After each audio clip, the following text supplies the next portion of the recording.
Hello and welcome back to Dial H for Heroclix. I'm your sexy ranch hand co-host Kalder. This week we're joined by a special guest. We talk about Diamond potentially reopening and a few satire articles around the internet. This is episode 310. Howdy, howdy, let's get rowdy.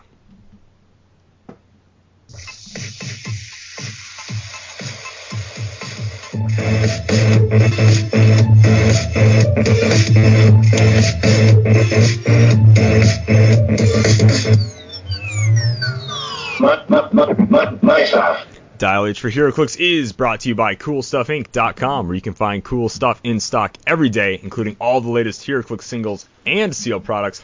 Make sure you check them out at CoolStuffInc.com. Use code DIAL5 in the checkout for 5% off your order. Joining me in the studio, like always, is my nemesis, Simeon Bruce. What is going on, Simeon? An online store selling Heroclix? Calder, do they want to put brick and mortar stores out of business? This is the last straw. WizKids has finally done it. I cannot believe my ears. Your content and rage for slightly later on in the show, because we are joined by, like I said, a special guest, the man with the tri-sentinel shaped heart. It's a big heart. He's a good man. Lucas Tom Van Holland. How are you doing? F's in chat for brick and mortar. Am I right, my lads?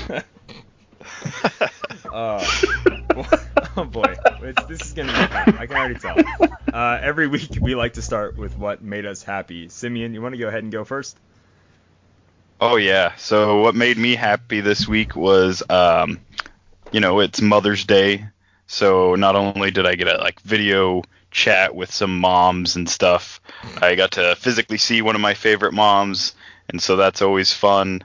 But yeah, shout out to all the moms, you make people, and that is hard. I'm going to leave it there, because there was definitely something that could have been said after, but yep, absolutely.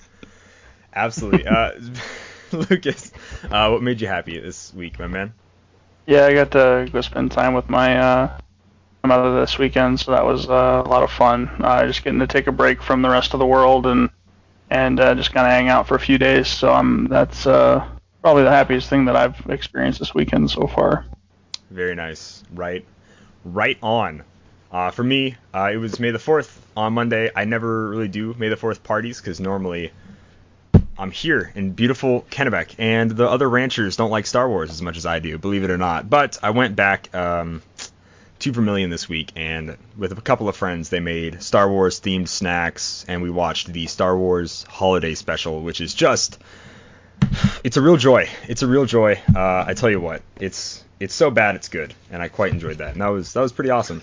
But also, I like my mom. I just feel bad if I didn't mention that, because you guys mentioned it, so here we are. I mean, if I had to pick two things to continue existing in this world, Star Trek or my mom. Okay, you said Star Wars. Yeah, come on. Yeah, I picked my mom then. Yeah, for Star Wars. Yeah, okay. Don't make me sound Star like a bad son. I just. Anyways, we wanted to talk about obviously the landscape of Heroclix is changing right now due to this crazy world event thing that's going on. You may have heard of it. Who knows? We are playing Heroclix no longer in stores, at least the majority of us are, and we're instead playing it online using things like Roll20, Discord, etc., etc. So we have Lucas Van Holland here, who is an incredibly experienced player. He's played a little bit, just a touch of online Heroclix. So we're going to go ahead and talk about what it's like to play online, what it's like to run events online, what it's like to win events online, etc., etc. So Simeon, you had some questions here you wanted to get into for discussion. Why don't you go ahead and start us off?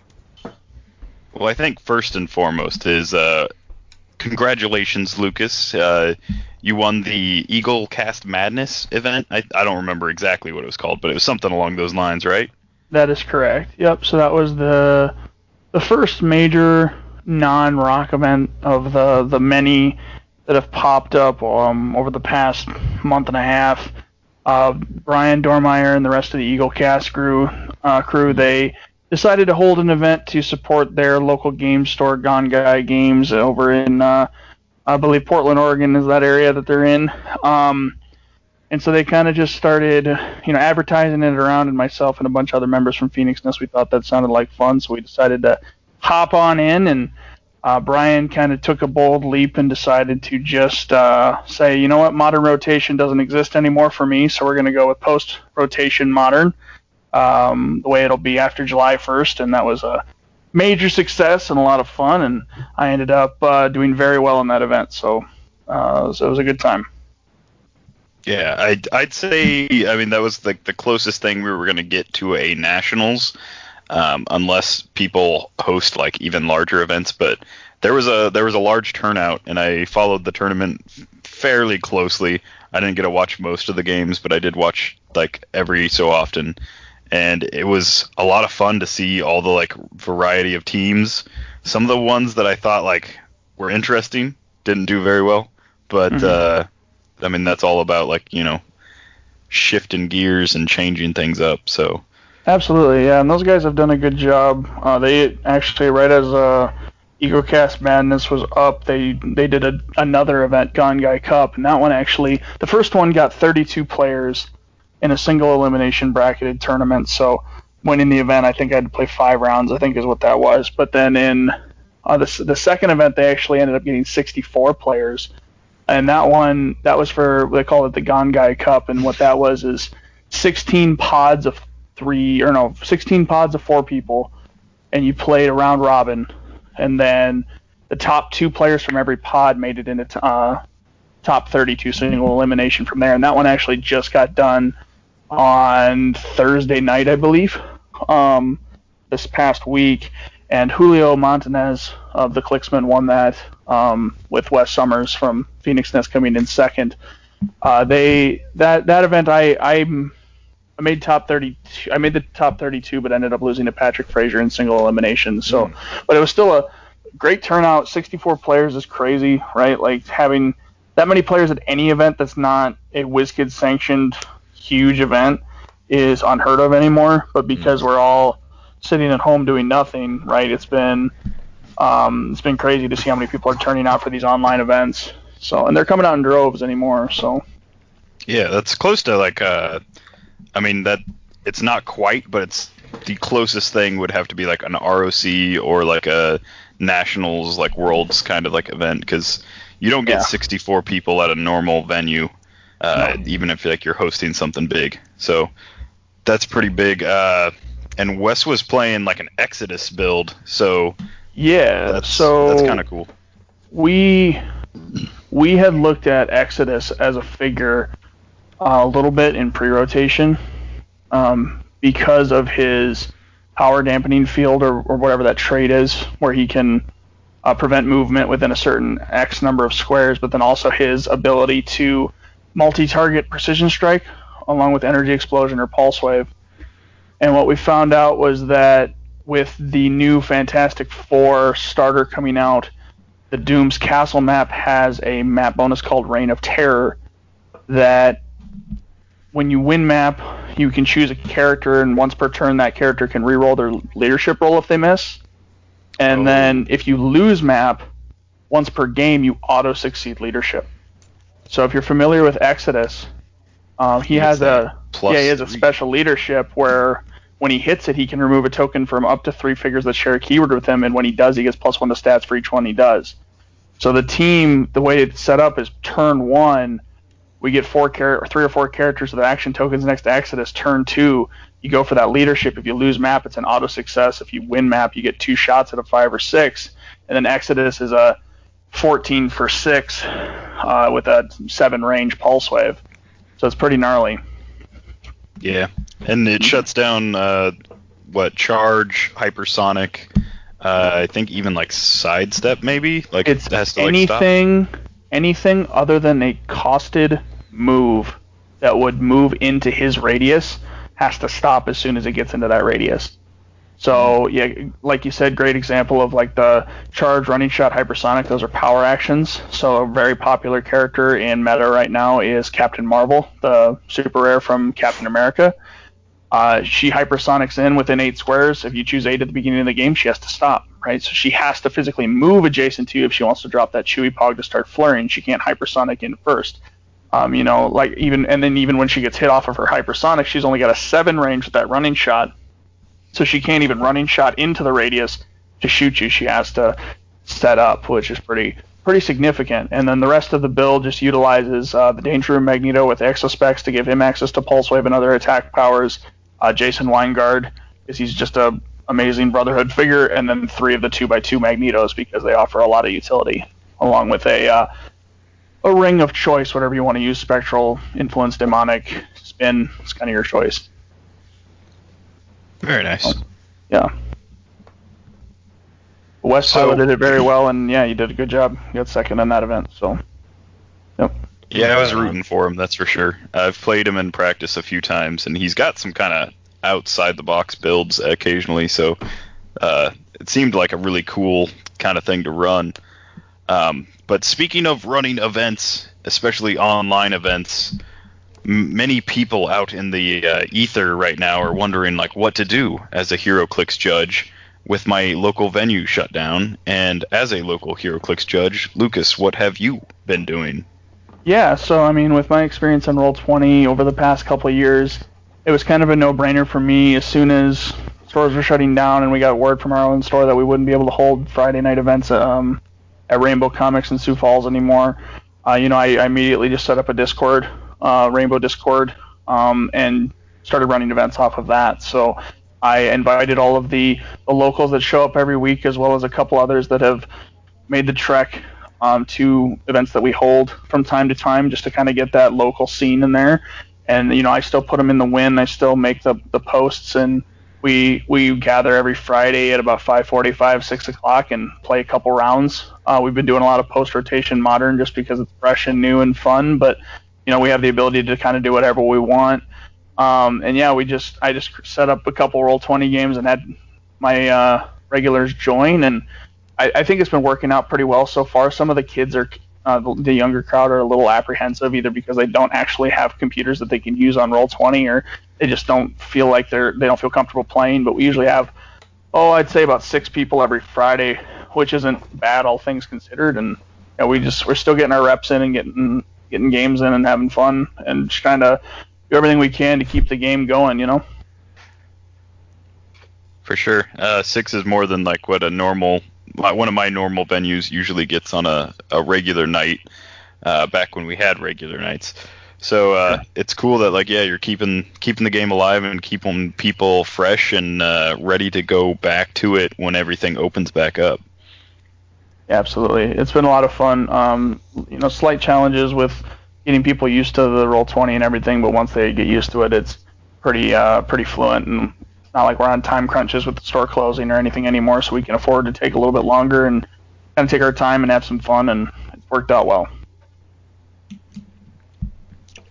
you find it easier to walk people through Roll20 when they're learning, or have them watch one of the setup videos that a couple YouTubers have? So, as far as functionally using Roll20 when games have been set up for you, I find it easier to just walk people through it.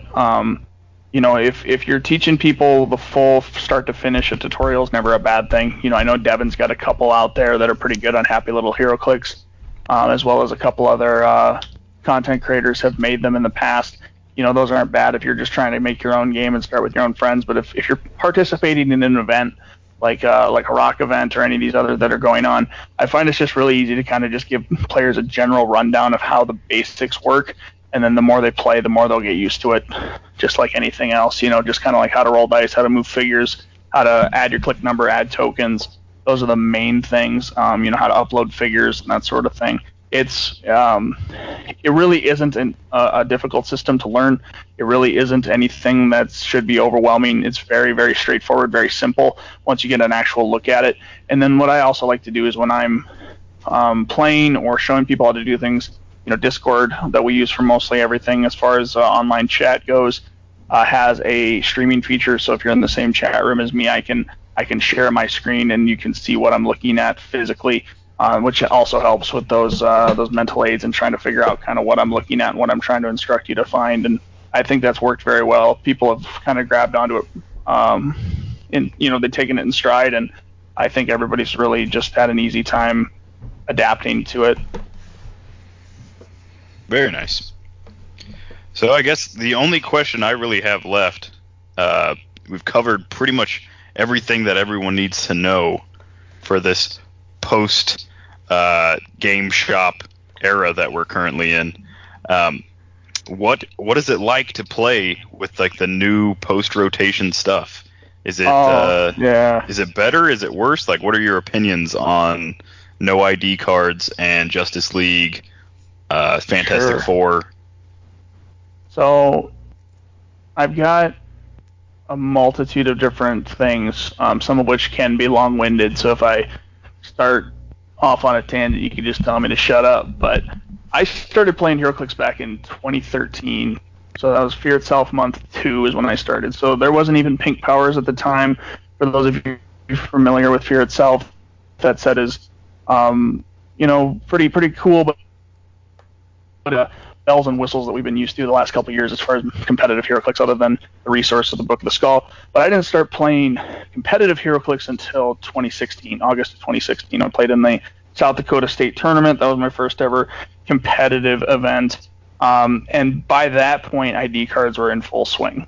And so I have never played competitive Heroclix without ID cards other than a handful of like Rock or Majestics limited events, right? Or, that sort of thing where the ID cards weren't allowed for the specific event. And so not being able to use that game element when it's the only thing I've used the last 3 years or 4 years or whatever it's been has been very interesting. It's been a big learning curve. I know people talk about like, oh, this is kind of a return for how Heroclix used to be, and for me, that's not something I can relate to. However, over the past several months, I have played in many of these events. I have played in Pauper and post rotation and all the fun stuff that comes with it. And I can tell you that I do really enjoy it. I enjoy having the simplicity of not having to forget about the fact that my opponent can just call in a storm and one-shot this figure if I'm not careful. I like the ability of being able to play figures that don't just die to a Cyclops for 6 from downtown. I like the fact that when a figure gets hit for 5 damage, they actually get hit for 5 damage, and that means something. It doesn't mean that they're just going to call in a Nick Fury the next turn and wipe my other figure as if that damage didn't mean anything. So positioning and strategic gameplay mean a lot different. They're not. It doesn't mean more, and it doesn't necessarily mean anything better, but it's a different way of playing the game. Beforehand, I had to position myself so that I could shoot you, but you couldn't shoot me from a ID card battery perspective. Now I might be doing something where I let you shoot me in order to get a strategic advantage for a follow-up on subsequent turns. The meta is going to have a gigantic shift in what is powerful and what is not powerful. And it already has kind of started to show that with the Black Widow gravity feed. In short, I do like this change. I like this difference. I think that the game is in a good spot. There are a lot more things that would be that would maybe be considered viable up until the point where Black Widow is legal, just because that set is very overpowering, especially with that chase and shifting focus Widow to deal with. There are definitely ways to counter them. There are definitely ways to beat them. They have not won every event or every round of every event they've been in. They have won several events already from what we've seen, but also they're very new and very hard to adapt to. But it's just going to be different.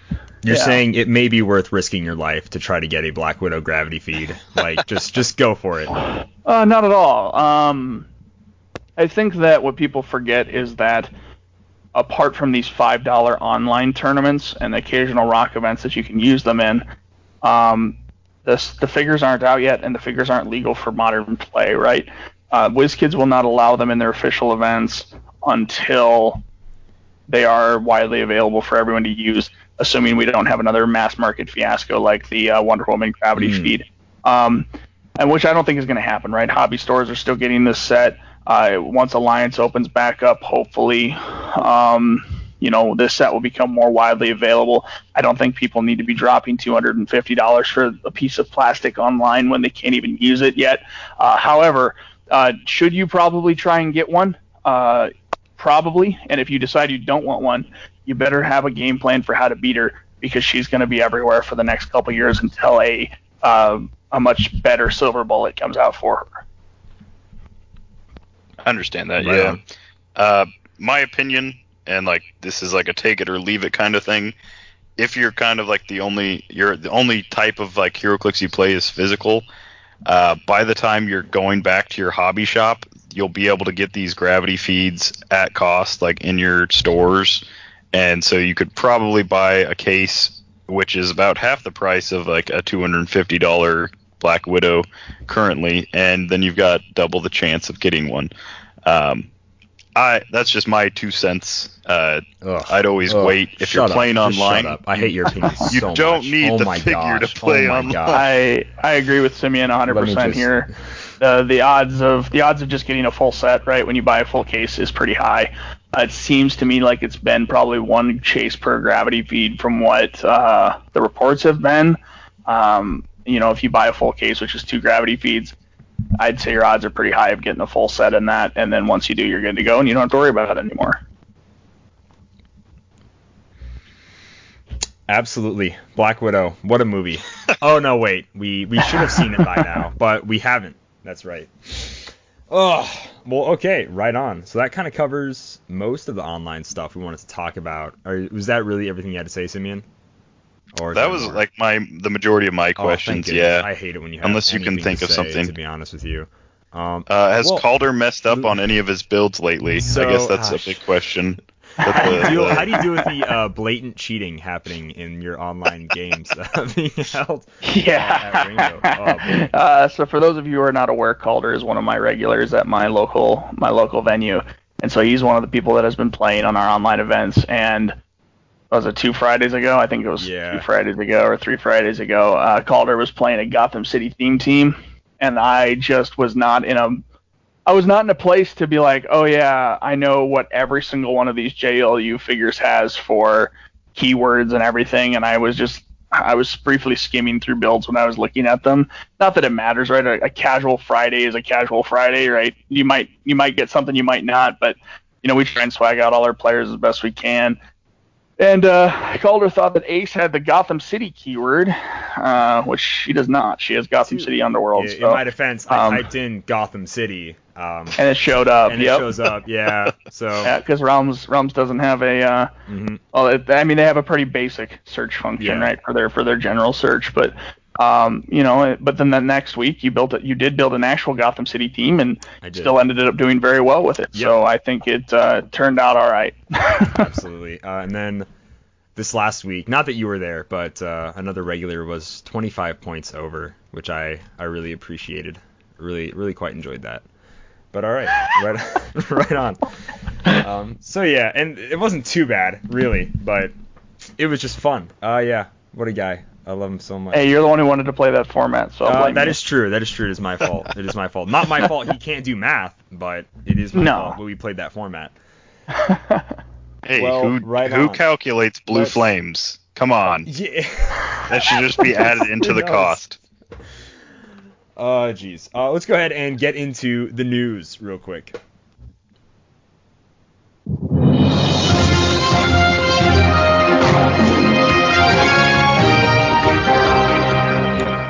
Simeon, the world has been in a standstill until one day these brave souls at Diamond Distribution and Alliance have thus spoken that potentially, maybe, they might potentially maybe thinking about it, just throwing it out there. Nothing like concrete here, but they may, just maybe, be looking to ship some product in the coming month. That's right, not months, not until we know better, not until a later date, or even 2021 in the next couple of months. Do you have that article pulled up at all, or just the beautiful words from Alliance and Diamond where they say we're looking to try to ship some stuff out around May? Oh no, I do not.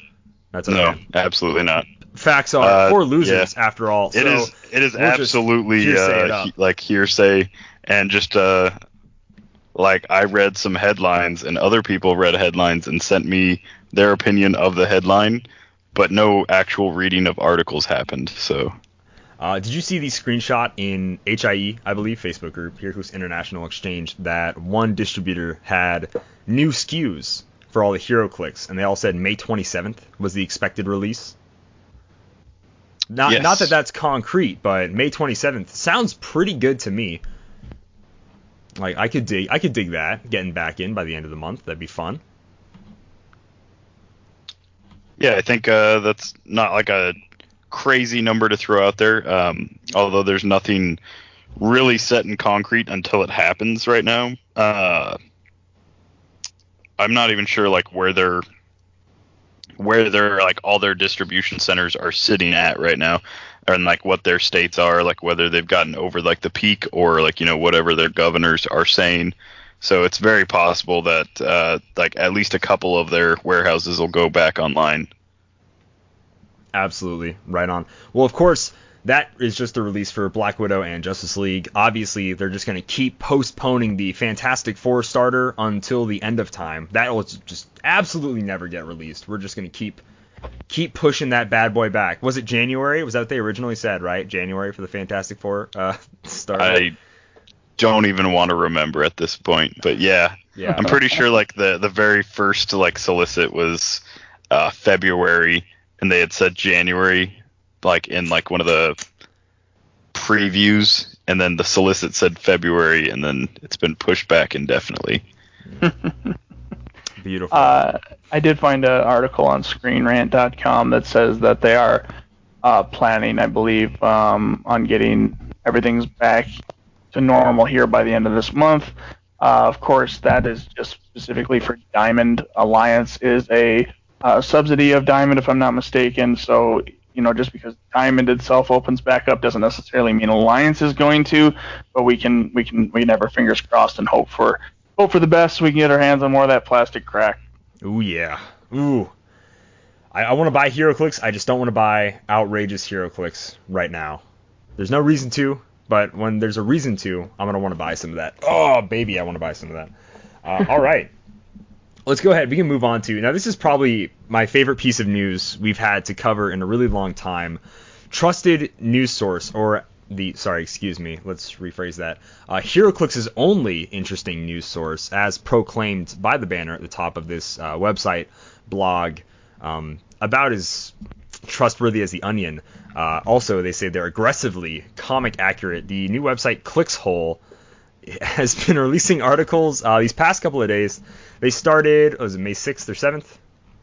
Beginning of the month, May 2nd, they had their very first article, which is WizKids Crowns the 2020 Heroclix National Champion, which ended up being the coronavirus. So they have amazing reporters. Ben Urich, Kat Grant, J. Jonah Jameson, and Vicky Vale have been tirelessly making articles on this website for our Heroclix pleasure. And it's just great. And by that, I mean some guy somewhere is making really bad / really pretty good satire. Hey, I potentially multiple guys. Potentially multiple wares. people. Yeah. I must say, I do quite enjoy, what is this, Marty Grachinas? That's pretty great. Some of the names are pretty funny. I like Anthony Stablebarn. That's quite a good flip around. The Kleenex Nest has been used before, so like I won't give them points for that. Like we've seen that. That's not as interesting. Yeah, that ain't original at all. That ain't original. No. Yeah, that one's rough. So, but basically, it's a website that's been making a bunch of these satire Heroclix articles. Roll20 is out to get me. I just can't seem to hit that opening 8. The whole article goes into how just he can't roll well on Roll20, which I've heard plenty of people, Simeon, complain about. So I just very relatable, great, just great. I just like it's like chef's kiss. I have there. Video proof. Yeah, just because you won the last 2 games, I don't know. I'll chalk it up. I did push roll crit miss to lose that last game. So I don't know if that's like the cleanest win in the world. That was pretty on par for Roll20, pushing to crit miss. I do quite like the $42,000 in fines from Jamie Patters there. Jimmy Patters. Sorry. That's good. Yeah, that's good stuff. Yeah, it's really good. So we're going to have them linked in the podcast show notes to check out some of these articles. They are pumping them out like several a day. It's pretty wild. So go ahead, check them out. They're crazy fun. What have you guys been enjoying about these bad boys? I cannot believe that there are people out there who, after being instructed, like, hey guys, this is satire, don't understand that it's satire. Yeah. My I'm not favorite going to drop any names. I'm not going to drop any names because there's a particular individual who kind of lost his mind over this. But it's just, I don't get it. I don't understand how you can sit there and look at that and go, oh yeah, those constant quotations of Kenny Pena aren't actually quotes from Kenny Pena, right? Like even the one article that's like Kenny looked into a non-existent camera, like and smiled from Jim from The Office. like I laugh at every single one of these, and almost everybody who's been mentioned in these has had a hearty laugh, understood that it's a joke. But there have been a couple, select few individuals who decided that they were just going to lose their minds over this, and I'm just like, come on, guys, what are you doing? Like you're just making a fool of yourself. I think some of the biggest news to come out of these are that our current world champion may or may not be an actual robot that was created by his father. So Isaac was potentially developed in a laboratory setting, I imagine. And on top of that, Easton apparently is also a robot. So those two factors. A much worse robot that only seems to come in second. I'm just saying, like, the scientist behind Easton, not as good. He'll admit that, too. I wouldn't knock Howard's craftsmanship. I didn't say that. I just said the scientist behind Easton is just not as well. I'm just... Also, what was it, like the garbage Clix format that ROC was coming out with? Oh, that was funny. I want to play garbage bin so bad. They must only use common non-prime pieces that have no access to move and attack and can deal 2 damage or less. No characters with Outwit, Perplex, Probability Control, Shape Change, Super Senses, Barrier, Support, or Regeneration can be played. All special objects will similarly be banned because many of them had to be won at WizKids events, and it would give successful players an unfair advantage. Very true. I love it so much. And of course, later in the article, Penny Kenya goes on to say, seriously, people, stop messaging me. Why hasn't anyone noticed that I haven't responded to any complaints since I landed this gig? I love that one. So I kind of want to play Garbage Bin. Like, it sounds like the slowest, most awful version of this game. Absolutely. Like, was Invuln on that list of powers you can't have? So really, invulnerability, you'd instantly win, right? Like... Well, yeah. I don't know if you'd instantly win. You could all still games use, would go to time. Yeah, totally. Like you could still use a heavy object or like a light object. So they didn't disqualify super strength. So it's potential to get past Invuln. It's just not real likely. That's awesome. Yeah, I think that the number of people, because that was their first article or their second article. Yeah. The number of people that potentially took that seriously, it was just hilarious because like people are like, is this real? I had people actually messaging me on Facebook going, hey, did you see this update on states? Is this what we're doing for South Dakota? And I'm like, no, guys, come on. Like, did you see The Rock post this? Did you see WizKids post this? No? Oh, yeah, it's probably not real then, is it? It's just silly. I had to laugh at that, but these guys have done a great job, and I think that it's I'm interested to see if they keep churning out these little articles at the same rate that they've been doing it, because like you said, it's just been constant, several a day at some point. Oh, yeah. Way more news than I thought we would deserve at this point in Heroclix history. That's good. That's great. Oh, man. Simeon, obviously you're the ghostwriter for many of these. It really shows. So thank you for not totally outing yourself. Good job. Yeah. So, yeah. Please read Clixhole. It pays my mortgage. Yeah, check it out. Like I said, we'll throw that in the podcast show notes. That's really about it for news this week. We're going to cover some other stuff in community anyways, so I say we're good enough to roll on to the game that is sweeping the nation, Bad Samaritan.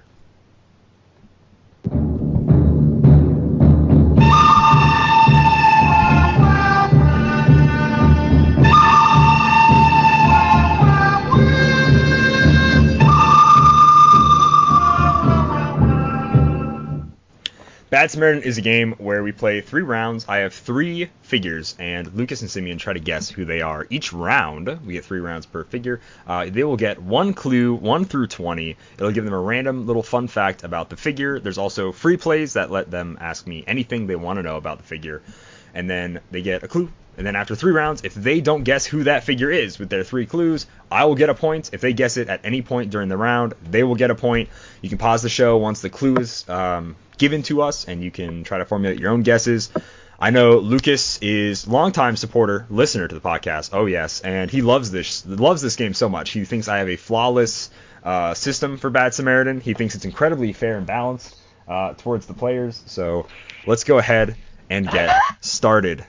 Simeon, it's a 1 through 20 random number generator. Give us the first clue. First clue is going to be number 13. Oh boy, number 13, which is opening movement power. This character has stealth. Don't thank me yet. I knew you were going to say that somehow. I don't know why. I was just like, it's either going to be running shot or stealth. Because stealth is like one of those, it's just like the worst qualifier of like a modern character. An opening power. I hate this game. For background, for those of you who don't know, Kalder and I travel a lot for events with each other, and we play this game when we get bored in the car and don't have anything else to do. And we always end up getting the worst clues to the point where it's either way too easy because we'll hit like 3 plays, three clues in a row, or like we'll get like figures with no special symbols or opening powers, and it's just like the worst thing ever. But opening stealth, shoot. Let's see. Oh, I suppose that's on dial stealth though, right? Not a trait. Yep. Top click printed stealth. Shoot, I'm trying to think about figures that we've seen that have printed stealth on dial recently. I don't think that they go above like 60 points. I think if it's like 60 points or higher, they don't have stealth top dial. Well, everything we've had recently has just been traded, right? Like very few figures have actually had, on physical on dial stealth. It's usually through a trade or a special power. So I'm like trying to think about figures that we've seen recently that would have it, and actually I'm having a hard time even thinking about it. Is this game including JLU, Black Widow, and Bad Samaritan is always modern age. Those sets have not been released yet. They are not modern. So this is still normal pre-rotation modern. So it is Captain America being the newest set, and then the oldest set being Elseworlds. Okay. So I'm thinking like weren't there figures from Earth X that had a bunch of like of those like new boss every week figures and stuff that had stealth top dial? Like President Osborn might have. That would have made sense. I know there's a lot of sidestep. I'm trying to think. I thought there was an uncommon that had it. What's Mr. Negative? Mr. Negative probably did. Mr. Negative was a rare, but yeah, he probably did as well. I'm pretty sure because Mr. Negative's powers were all black and white. I'm gonna say I think the Rose. The Rose. Was he was uncommon because I think I played him in Pop. No, I didn't. I think he's also a rare. Was he a rare as well? Okay. I think he was. I know there's an uncommon. I feel like there's an uncommon that has it. I'm trying to think about through the uncommons of the set. Like I know Montana doesn't. Fancy Dan. I'm pretty sure that Fancy Dan was like sidestep or something. Was it? There was one that was like he was like a dog or something. Oh, a jackal. Jackal. I'm gonna say jackal. Jackal. Okay, so we have one vote locked in for jackal. Why? You have to vote first before I can tell you or guess. It's not a vote. I'll go with Mr. Negative because I'm pretty sure he starts with a. That's so fitting because that's just what you are in my life, Simeon. So we have one vote for Mr. Negative and one for Jackal. It is going to be neither of those. Round 2, ladies and gentlemen. Round 1, figure 1, clue 2. Give me a clue, Simeon. Second clue is going to be number 16. number 16 is going to be opening damage power. This character has leadership. Oh, So stealth top dial leader. printed stealth, and then top dial printed leadership. And this is always at their Printed highest leadership. point value. That's gotta be a low point Man. figure, doesn't it? Yeah. This Probably a includes bad fast guy. forces and stuff, right? Absolutely. Fast Forces, LE figures, all sorts. Anything that's modern. Does Baron have? I think he's got a Benzemo? special leadership. Yeah.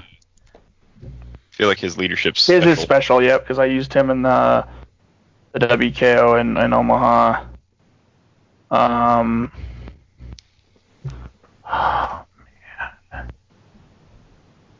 That is rough. Printed leadership, printed stealth. Oh. Oh man.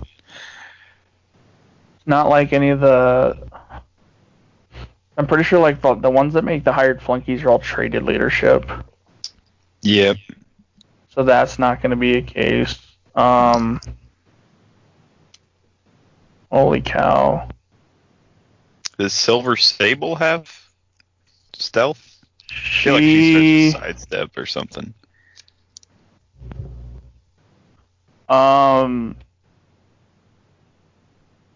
Man, I know this is going to be some random figure that nobody's ever cared about in the history of ever. That's usually how it goes. I can't even. I'm trying to think of like a single figure that like I only pay attention to figures that I'm like, oh yeah, I might play that at some point. And I'm trying to think of a single figure that I've ever like actually remembered that has stealth leadership. Isn't there like a... No, because his are special powers. Nothing in WWE, nothing in Orville that I can think of. Trying to go back in the sets here. Yeah, I don't think WWE has stealth at all. No, they only have Nimble, if I'm not mistaken. I'm trying to think of Star Trek. I didn't look at anything in Star Trek. Dark Phoenix. Anything in Dark Phoenix that had stealth leadership? Nothing crazy like that. Maybe a Storm. Like that would be the only one that would get that combo. I'm just trying to think of like any hero in general that would have like a stealth leadership combo, or villain, I guess. There's none of the Taskmasters all had special powers, I'm pretty sure. Stealth leadership. Does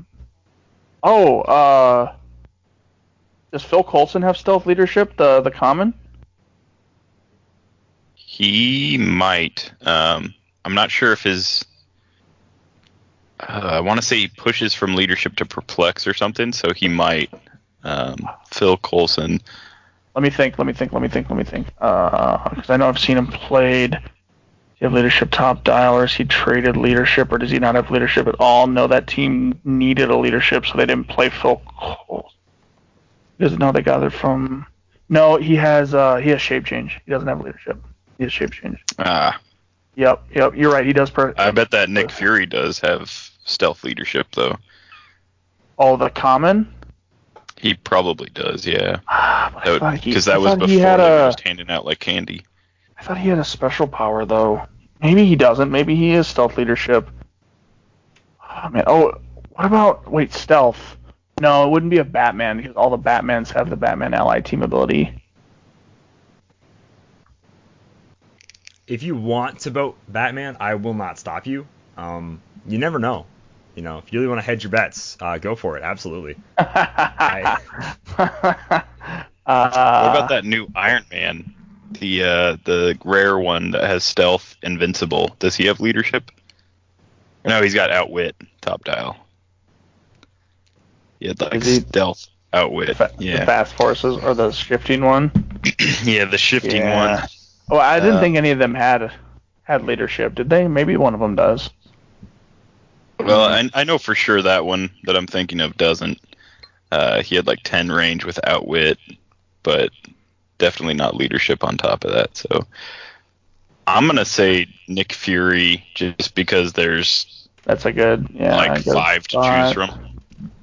Okay. Locked in Simeon, Nick Fury. I'm gonna say no, that doesn't make any sense, Lucas. I was gonna say Nightwing, but I'm like, no, he's also gonna have Batman ally. I was trying to think of something from Rebirth. Yeah. What a villain? What villain would have stealth and leadership? All the chases they didn't have stealth. They got stealth from Barbados, so. Yep. Man, this is tough. Like, these are two terrible clues. Don't worry, you'll get another one. So. They will get worse. Well, that's not what I was going for. But okay, yeah, sure. They will. Stealth leadership. Man, I don't even know. I'm gonna say is there? Let's say Magneto. I don't know. I honestly have no idea. We had Nick Fury and Magneto, because why not? It is going to be neither of those. Round 3. All right. First figure, final clue, Simeon. Final clue is number 7. Number 7 is going to be generic keyword. Oh, no. The clue that'll definitely save you guys. This figure is scientist. A scientist. How did you know it was a scientist? Sweet. Wow, good job, Because Simeon. who else would have leadership and stealth No. other than a random scientist? Often man, I want to say Dario Agger, but I know he doesn't have leadership starting. He does not, and he doesn't have. He has a special power, which is Prob and Outwit, because he was on my most recent Tri-Sentinel build. So, yeah. But that's the first thing my mind goes to is man, what was the other guy that had a similar sculpt to him though?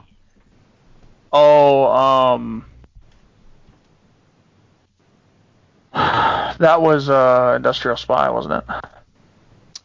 Industrial Spy probably didn't have. No, he had Outwit, so that definitely not. Outwit. I bet Red Skull had stealth leadership. Yeah, but no, Red Skull has that special leadership where when he has the leadership shape change, so when he succeeds on it, he can use Outwit special number of times. I thought. Okay. Maybe not though.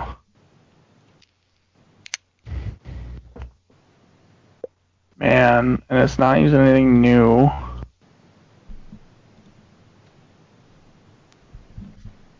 Oh yeah, this is good. I'm enjoying this. Scientist, stealth, leadership, hostile powers, generic keyword are the clues so far. This is a tough one to start the night super off. Good clues. Yeah. Yeah. Not a single free play to be had. It's rough. I'm just sitting here thinking of every figure that I know of that's a scientist, because I have looked through scientists recently because of the Star Labs tech. To work on scientist builds, and I'm pretty sure that whatever figure this is isn't good, because if it was, I would have thought of it. Which you've that been opening stealth and leadership. Great. Yeah, I'm just thinking it's none of the aims. I don't think it's any of the Wakandas. Most of the scientists that I can remember all have Outwit. That's the frustrating part, is I don't remember any stealth leadership scientists that I actually cared about. Man. You say Wakanda though, that does make me think the Fast Forces might have, because I never look at the top dial Fast Forces, but there might be a top dial Fast Force Wakanda keyword that has a stealth leadership. Maybe.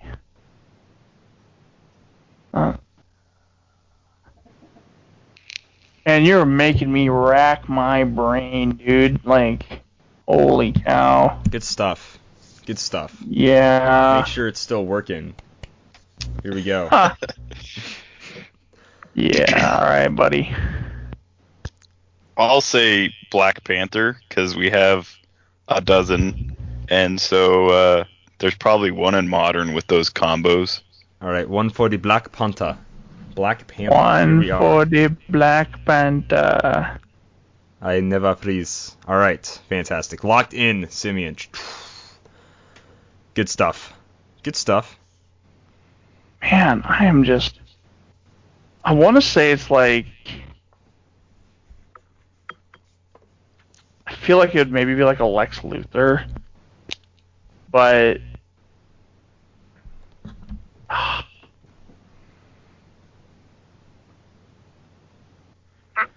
God.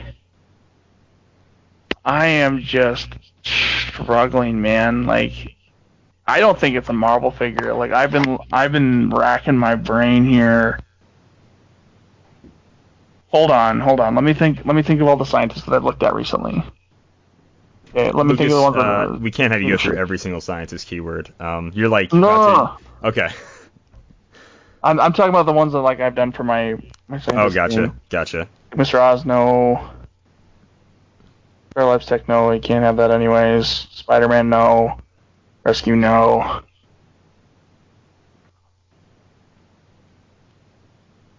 What about... I cannot remember if she has stealth top now. I know she has leadership, though. Okay. What about Colonel Poison? Maybe. It's a scientist. If that's the scientist that you think I know she has leadership. I don't remember if she has stealth. You did just say a bunch of names. It could be potentially. I have no other guess. I'll just go with Colonel Poison. Okay, so locked in Black Panther, locked in Colonel Poison. Thanks to that like audio like brain blast we heard Lucas do, he has won this round of Bad Samaritan. It is Colonel Poison. Wow. I almost feel like I need to open Realms to take a look at that because I was like, what the heck? Because I was thinking like through scientists and I'm like, I know Poison has leadership, but I could not remember if she has stealth. And, I thought she had a special leadership, like she's got the special smoke cloud or something. She doesn't have smoke cloud. She's got the thing where she gives people Battle Fury, and it's an attack, or it's her attack power. Let me find her here real quick. I thought that might be the damage power. Yeah, it's all in her. The only thing she has in her attack. Yep, it's stealth, special attack, combat reflexes, leadership. Yep. I feel like soldier or scientist, and either one would have really worked. I personally think both vague enough. So second figure, a beautiful first round. Good showing there, guys. First clue, second figure. Let's do it up, Simeon. All right. First clue is number 3. One of my favorites. Number 3 is going to be Set. This character is from the Earth X set. Oh, there we go. So we finally whittled it down to Montana. A set. Going for Montana. Let's see. Get some yeehaw in here. All right, yeehaw. Yeah, absolutely. I'll go with Fancy Dan. That way we're covering 4 figures in the set. It's true. 1 for Montana, 1 for Fancy Dan. It is going to be neither of those. Clue number 2. Second clue is going to be number 5. Just number working 5 right down the line. Is going to be set number. Well, that is no fun. This character set number is 100. Scarlet Spider. Yeah. Yeah. Well, what a bummer. It is the Scarlet Spider. So. Yeah, that's the prize, Ellie. That's funny. Lucas, 2 points. Well. Went from a bad round of clues to literally very good. God tier. The best. Good. Darn. All right. Well, final round, shall we? There is a theme. I don't think it matters that I say that, but there is. Yes. So go ahead and give it to me, Simeon. See, Scarlet Poison, Scarlet Fever, maybe. Don't He's going for some sort of disease theme. First clue is number 18. You are a disease, Simeon. 18 is a free play. So that can be many things. Like you guys can choose generic keyword again. That helped you out a lot. Of course, you can choose top dial powers, either movement, attack, defense, or damage. There's also great like special combat symbols. I know you guys love that. But better ones that you may actually want to use are name of special power, name of trait, set, top dial stats, named keyword. These are all ones that many people quite enjoy. I do like name of trait. That can like sometimes finish it in like one go. Unless they don't have a named trait, and then we're just, Should we do set for our first free play, and if we get another one, let's go for that? Yeah. Let's narrow it down a bit so we're not guessing all over the place. This character is from Star Trek Heroclix Away Team to Boldly Go. Yep, I'm glad we chose that and not some random trait name. Well, it could have been like for the Romulan Empire trait or something, and I would have been like, it's a Romulan. Yes. To Boldly Go. So this was the Ferengi, Romulans, Starfleet. Let's see, there was like Armus. There was like some other monster stuff in there. I don't remember if there was Klingons. I did not pay attention to this set at all. So I'm going to say, I think there was a Moriarty in this set, right? I'm going to say Moriarty. There was. Yeah, Moriarty was one of the cool ones. Moriarty. Ugh, locked in. I'm going to go with Armus, because he's a tar monster.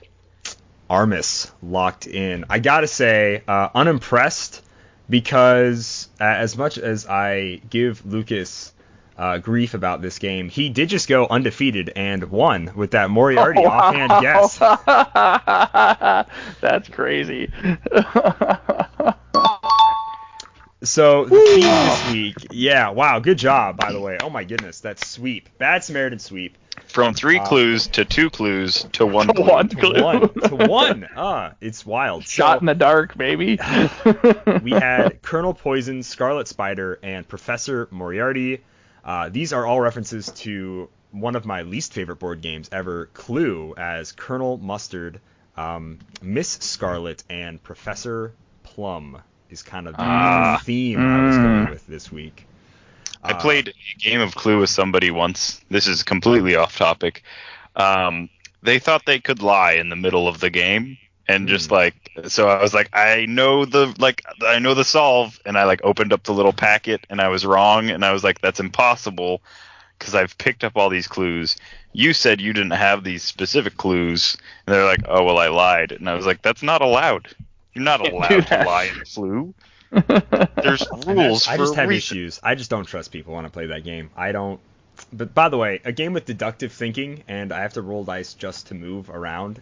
It gets very slow after a while. Maybe that's because I'm very slow. But either way, Clue, what a game. Moving on, let's go ahead and jump into the community section. There are dozens of us.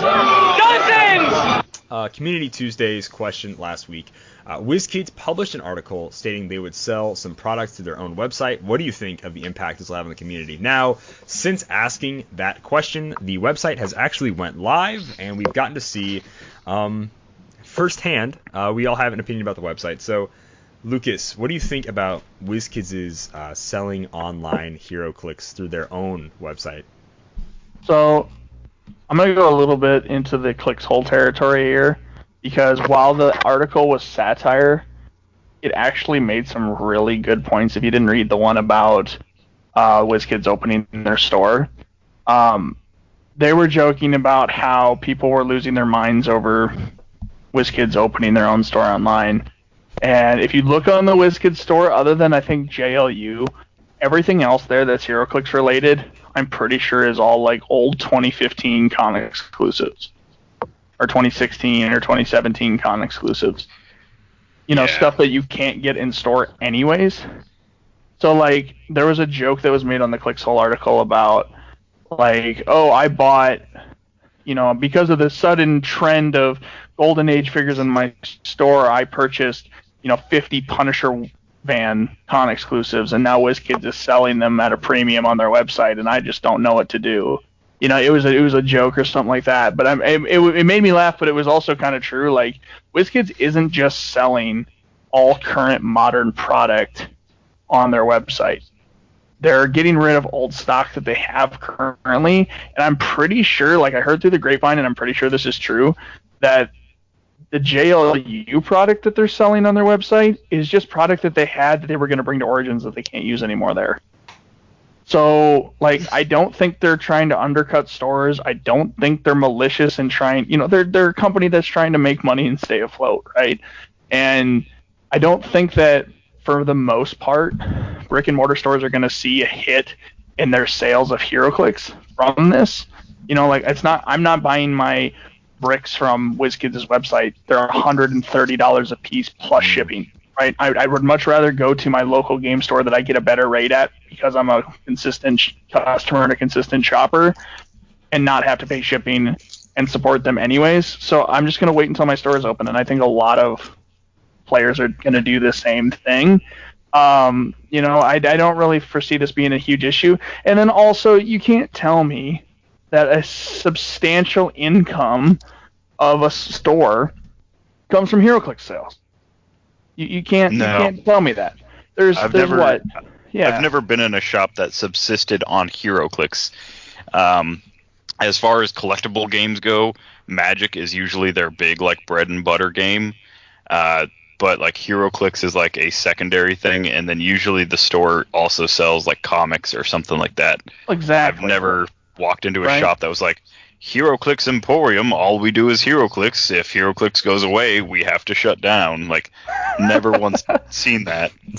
Right? Yeah, like it's your CCGs, right? It's your Magic and your Pokemon and maybe like your Yu-Gi-Oh or like some Star Wars games where all of their like game sales are probably coming from, and then comics. Right, or like maybe some board games if you're exclusively a game store and not a comic store. Like, there's nobody can tell me that unless their store gets like 40 or 50 weekly players, that they're actually having a substantial income from Heroclix. Like, it's just not happening, right? Like Rainbow, there's probably close to 10 of us now that play on a weekly basis when we're allowed to. But out of those 10, only a handful of us buy any substantial amount of product. And the rest buy like little boosters at a time, or maybe a brick here and there when they can afford it or want to do it. There's nothing substantial coming from that. But then if you watch the counter during the day, it's like Magic customer after Magic customer after Magic customer, right? Mm-hmm. Like, it's a completely different ball game in Sioux Falls. The number of Magic players versus the number of Heroclix players, it's not even close. So I think anybody losing their mind over this is just, they're missing the point.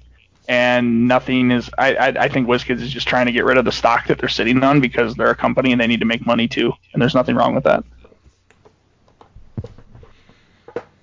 Right on. I basically mostly just agree with all of that. Like, I'm not going to buy anything from their website. It's a bit much for my taste. There's no real reason to spend MSRP plus shipping. I don't need any of the older con exclusives, etc., etc. Licking my lips at that already sold out Black Widow.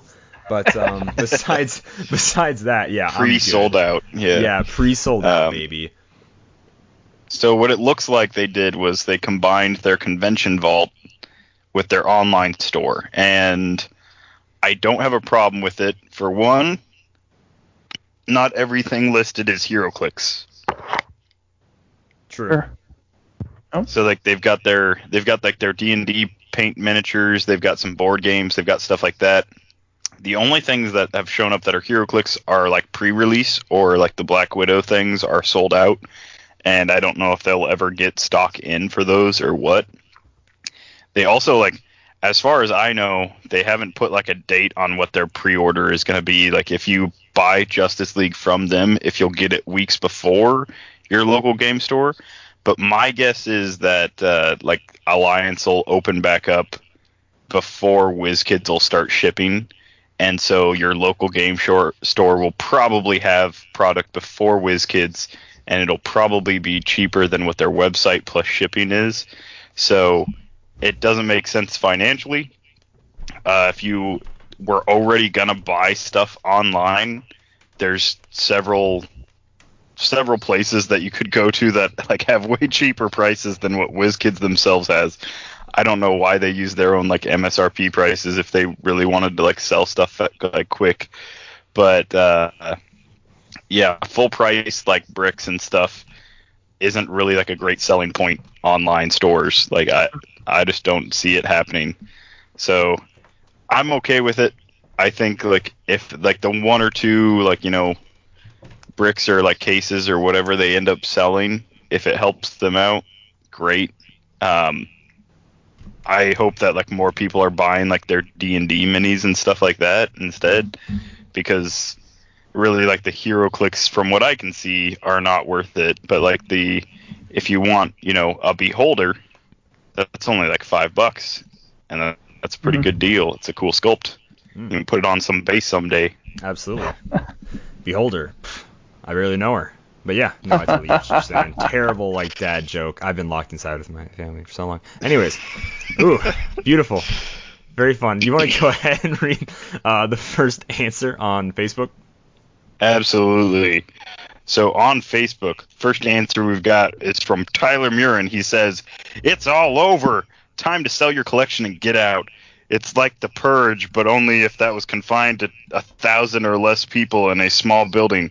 But seriously, as long as they don't try to sell single loose figures, I think the only people who could be affected are the mom and pop hobby shops that have no online presence, if those shops even survived COVID-19 in the first place." And that's just ended on like a high point, or started on a high point, ended on a real downer. But yeah, I think even the mom and pop shops, as long as they're making sales, if you're in an area that allows you to still like be open. I know like I've visited my local shops a couple times just to purchase graphic novels and collectibles and whatever. I'm just trying to, you know, throw them a couple bucks every now and then when I've got it. I'm not worried because like I'm gonna be purchasing product from them when they reopen fully. So to go along with that, like I will not be purchasing from WizKids unless like, you know, they're like, oh, we also have this con exclusive Superman Prime, and then I'd be like, add to cart, please. Yeah, if he's like 20 or like they made him like $20-$30, like whoa, absolutely yes. Yeah, they could sell a ton of those if they have any left. Which is fine. Like, they're con exclusives, right? They can do whatever they want with them. There's nothing wrong with that. And so. At that point, it's not something that a store is going to get anyhow. And if they do, it's going to be like they get maybe one or two for like being a good Alliance customer kind of thing. Con in your store, baby. Whatever happened to that? Crash and burn. Anyways. First one on Twitter. Vigilante Tippy Toes Nuts says, "Too early to tell, right? It depends on if this model stays for the rest of time or till everything returns to relatively normal. I'd probably just buy cases and bricks from WizKids and dice and token starter singles blah blah blah from an LGS if it stays though." That is, of course, this came out before we finally got the full store release, so I imagine that's probably a little different by now, but for sure. Yeah, I should hedge all these comments with the fact that we posted this before the store went live, so all these comments were like I'll just read, just to give some clarity, I'll read Jeff Polier's post because that kind of puts it into perspective. He says, "There hasn't been enough details released yet about what's involved to comment on long-term ramifications. Even in the short term, we really don't know. Will they have JLU and Black Widow movie boosters? Will there be any boosters or just more LEs like the store has in the past? Given the information we have now, diddly over squat. Anything I say would be a wild, if intelligent guess." So yeah, they do have Justice League and Black Widow boosters. The Justice League, however, are on pre-order, so who knows when you would get them. And the Black Widow are sold out, so you just don't get them. Yep, that's right. Matt Zerfy on Twitter says, "I'm conflicted. If players can't get product and shops can't sell product, it makes sense to sell directly to consumers. I guess it depends on if your local game shop sells the product in the first place. Personally, I'll always try to support my local game shops if possible." Absolutely. Local game shops come first, ladies and gentlemen. Yeah. I don't want to put, like, if given the choice of like a cheaper product and giving some money to my game shop, were in like question, I'm always going to give to the place where I get to go to play. Like, the only reason I get to sit there for like 4 hours a day on a given day is because I buy product from them, and like that supports them. So if I stop doing that, I don't get to sit there anymore. You know, if they're like, WizKids, they don't help us, like, we're going to take their products away, and no Heroclix players, no, what's that one game? Yeah, that other one they make. Yeah, no Dice Masters or Heroclix. You know, the important one. The Dice Master one. Attack Wing. Oh, yeah. Yeah, I'm going to be the Attack Wing World Champion next year because I'm going to be the only one that shows up. So not hard, so... I'll just have to, like, read forums from 5 years ago to build a meta Attack Wing deck. Tristan Campo says, I have confidence in WizKids. They know what they're doing. I just hope they put a limit on products. No one needs 3 Fantastic Four starters. LOL. Yeah, who would have pre-ordered 3 of those? Huh. I don't play high stakes poker anytime soon. That's all I know is eventually I'll have 3.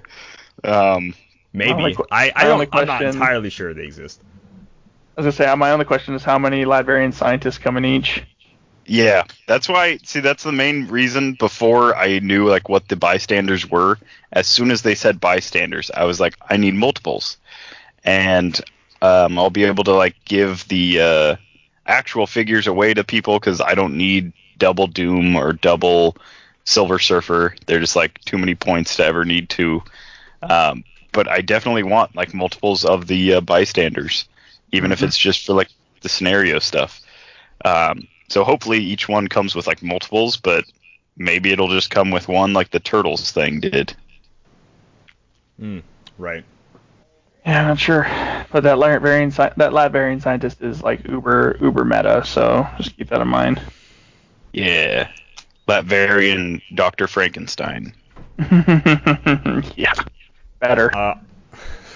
On Twitter, we have Michael Fedor saying, what Matt said, I'm not a fancy blogger or YouTube channel to get a new product shipped to me, so I would most definitely like to buy straight from them. It is not fair that all the quote-unquote influencers got to collect them and set the secondary market value. Don't know if I really totally agree with this. It shows that we have no influence. Well, I agree with it. We're not considered an influencer. So I agree with it. I'm tired of these influencers getting things, Calder. Man. How dare they? How dare you? How dare they get them and we don't? Until we're in that tier, I will be with that comment 100%. And then once they send us stuff, then I'm completely doing a 180 and backtracking this statement. Yeah. All right. On Facebook, we've got Peter Marshfield. He says, I'd like to think it's a positive impact depending on what's available. Hopefully it means there will be some more reasonable secondary market pricing, but maybe we'll still be able to keep up the influx on product. Would be nice to get some older con LEs as a result too. Well, none of that. Since it's all on pre-order and Black Widow sold out, that means people that keep finding Black Widow stuff in the wild will be able to keep listing whatever price they want. And there's no new con like LE stuff, so I mean, if you want like a really old like Bebop Rocksteady figure for $30 or whatever they have, then go for it, you know. Yeah, way too much for those old con LE figures. It's just kind of gross. And it's over double what they were charging at Worlds. Like, yeah, I think Worlds you had a could pick great up sale. you could pick up like a Supreme Intelligence at Worlds for like $15 or something, and they're asking $40 on their website for it. I wonder if they just haven't updated their pricing, or if maybe they're just trying to price gouge. I don't know. It's hard to say. Well, that's what the price was before Worlds too. Back when it was the convention vault and they had like the 2016 cons in there. So they just haven't updated, but maybe they just never will. I'm not going to like really, speculate on which one it is, but it is consistent with what their first price was. Okay. Yeah, it's a little crazy for something that old that's not even playable. Yeah. I'll go ahead and read the last one here on Twitter. Little Plastic Superheroes says, because of these difficult times, I'm going to continue supporting my local gaming store instead of buying direct. I hope everyone else considers to do the same as well. What a guy. All right. Your prerogative. You should do so if you feel that way. I don't see anything wrong with that. Yeah, that is one thing that I kind of wish that they would have done, is if they're going to go to, like, they're going to put themselves out there on the distributor level. Man, they could have put something in there for like UK and Australia and all those like other countries that have like the nationals that they hold. I think Mexico also has like a large nationals. They really could have shipped to them, because it's not going to really like hurt their bottom line to add some dollars to the shipping price. On Facebook, we've got Chris Rizzi, who says it's just going to be for the US, Canada, Australia, and the rest of the world. We'll have to wait, like always, for the second-hand market to inflate the market. I have been trying for months to support a community in Melbourne, that's in Australia, and it's getting real tiring. I love the game. Am banned from WizKids Facebook. I'd like to hear the story on that. I'm curious about that as well. And still try my best to support the game. Oh well, what can you do? Because I'm not banned on the Twitter, and man, do I blow them up on Twitter sometimes. Yeah, I try and throw them flack as much as possible. But yeah, I gotta say, I'm still not entirely sure Australia exists, or is that Atlanta, or is that whatever, one of those places. Not entirely sure it exists. Melbourne. Yeah, it's pronounced Melbourne. Melbourne.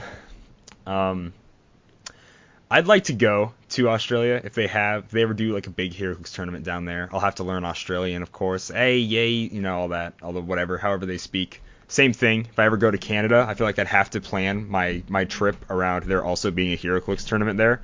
And I'd have to learn how to say sorry every other word. I'm going to perplex this up, sorry. And just, keep going just to learn their lingo in the Heroclix verbiage and how they speak up there. So very interesting. Very interesting.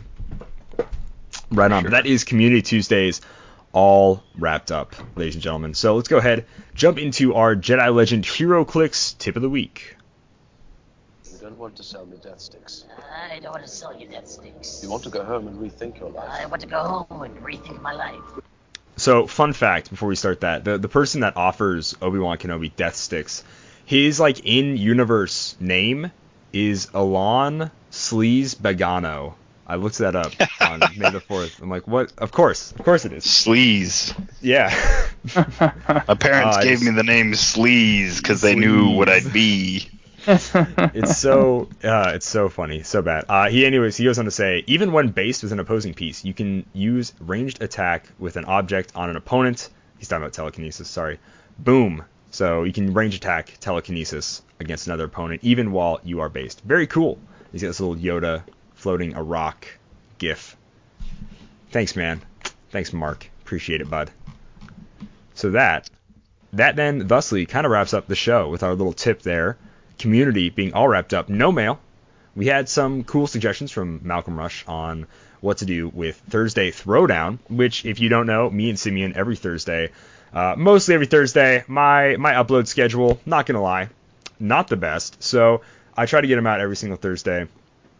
And we're going back from the beginning of time, playing Heroclix from Infinity Challenge to now. The first game we had was Infinity Challenge versus whatever Hyper Time, and then we've just been doing every two main sets since then, and we've been kind of switching back and forth on what sets we play. If you're interested, we also put up a poll whenever we upload the video, and you can go ahead and comment figures from those sets that you want Simeon or I to play. It's a lot of fun. We really enjoy recording them, so let us know. Also, you can follow us on Twitter at DialH4. That's the number 4, Heroclix at twitter.com. You can find us on Facebook, facebook.com/DialH4Heroclix, F-O-R-E, all spelt out. You can send us an email. Check out my email if you want to at dialH4Heroclix@gmail.com. It's all spelt out there as well. Like I said, Thursday Throwdown on YouTube. That is youtube.com/DialH4Heroclix. Or you can just straight up look into. It's pretty easy to find us. There is no other DialH4Heroclix on YouTube. So, Simeon, actually, no, I don't care what you have to say. Lucas, before we go, if you want to do a shout out of any kind, now would be a great time to do so. Yeah, I got nothing. Okay. Shout out to Kleenex Nest. Shout out to Swedward Elton for buying me barbecue that one time. Great fellow. Heavily enjoy his company. Really gonna miss him. Not see him at Nationals. Marty Grachanakanos, however many vowels are in his name. Also, 187. All right guy. Yeah, 100. So many. What a guy. What a fellow. I have to listen to the Coffee and Clicks episode with him because I want to see if they actually pronounce his name in that. Because I've been trying. I just don't know if I ever got it right. Grichunos. So that's what I was going with, like Great Chunos. Matty Great G. Nachos. Easy way to Matty G. That's what I like to do too. I just hit him with the Matty G as well. I haven't tried. Well, why have a fancy last name if nobody uses it though? Come on, bro. Sure. Can we call you Simmy B? Yeah, I've got a fancy last. Really? My last name's real hard, so. Yeah.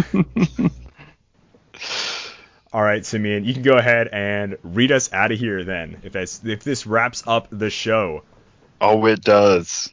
It does. With that, we are brought to you by CoolStuffInc.com, where you can find cool stuff in stock every day, from the latest Heroclix sealed and singles that'll potentially be here someday, to like board games and other stuff. I don't know. Maybe you want like a fancy dice pouch. You can get that there too. Check them out at CoolStuffInc.com. All right. Happy trails.